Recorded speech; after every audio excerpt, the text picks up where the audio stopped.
आप सबसे पहले मैं जानना चाहता हूँ, जो कंगना रनावत ने महाराष्ट्र सीएम जो हमारे मुख्यमंत्री है उनके लिए अपशब्द कहा है, तो क्या कुछ कहना चाहेंगे आप?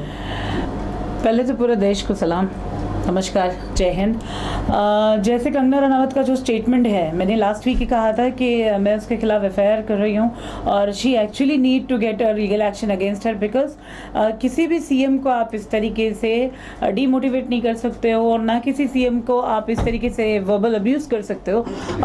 और जहाँ तक की बात है, महाराष्ट्र की जो सीएम है श्री उद्धव ठाकरे जी, ये जब से सीएम पोजीशन पे आए तो मेरे ख्याल से इन्होंने कोई भी ऐसा एक काम नहीं किया जिसको हम लेके फिंगर बोलते हैं ना, उंगली उठा के बोल सके कि इन्होंने गलत काम किया। अगर कोई इंसान के पास का आप कोई चीज़ का अप्रोच लेके जाते हो, एक एप्लीकेशन लेके जाते हो, अप्रोच करते हो कि मेरा ये निवेदन है, इसको पूरा करो, अगर वो पूरा नहीं होता है तो तब आप उनके खिलाफ कुछ स्टेटमेंट दे सकते हो। जब आपने अप्रोच किया ही नहीं, आप अपने आप को इतना बड़ा समझ रहे हो कि आप घर में बैठ के बोलो कि आपको सारी चीज़ें चाहिए, तो I am sorry to say that कि कोई सीएम हो या कोई छोटा ऑफिसर क्यों ना हो, छोटे ऑफिसर की बात कर रही हूँ, जो एक मामूली सा थाना अमालदार क्यों नहीं होता, वो भी आपके घर पे आके काम नहीं करेगा जब तक आप पुलिस स्टेशन में जाके कंप्लेंट नहीं करोगे, तो वो तो चीफ मिनिस्टर है। तो that's a very wrong statement against the CM.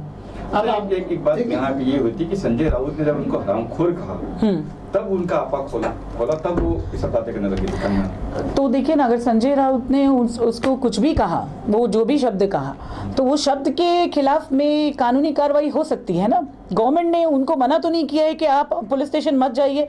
पहली बात तो ये देखिए, आप एक अच्छे पत्रकार जब बनते हैं, जब आप न्यूज़ को सही माध्यम से लोगों के सामने रखते हैं। अब जो औरत ये कहती है कि मेरे खिलाफ इसने ये स्टेटमेंट दिया, मुझे इससे आपत्ति है, तो ये आपत्ति आप घर में बैठ के मत जताइए ना।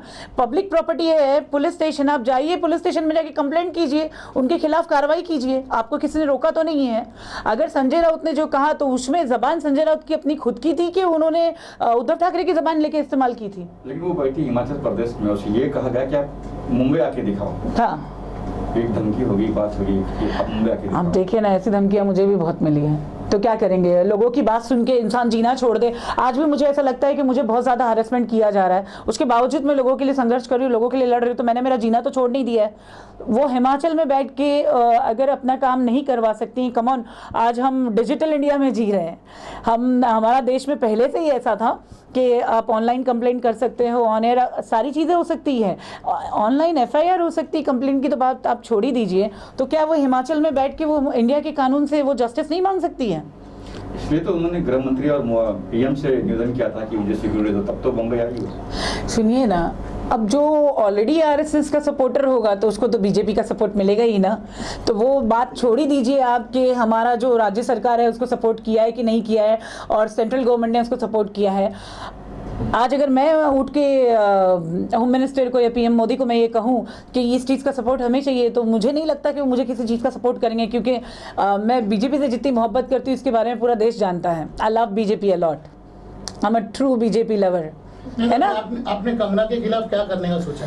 देखिए, मेरी complaint already Dharavi police station में मैं दे चुकी हूँ कि मुझे उसके खिलाफ एफआईआर करना है, जिसके चलते मेरी आज ही शाम को 5 बजे हमारे जो डीसीपी है श्री श्री प्रणय अशोक जी, इनसे मेरी आज 5 बजे की ही मीटिंग है और ये है कंगना रनावत के खिलाफ लिया हुआ एक्शन।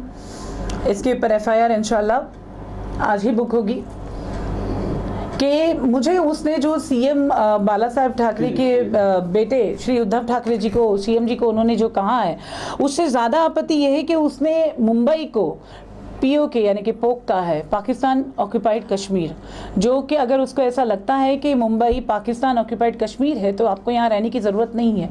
वैसे भी मुंबई बहुत क्राउडेड है और आप जैसे लोगों की हमको ज़रूरत नहीं है।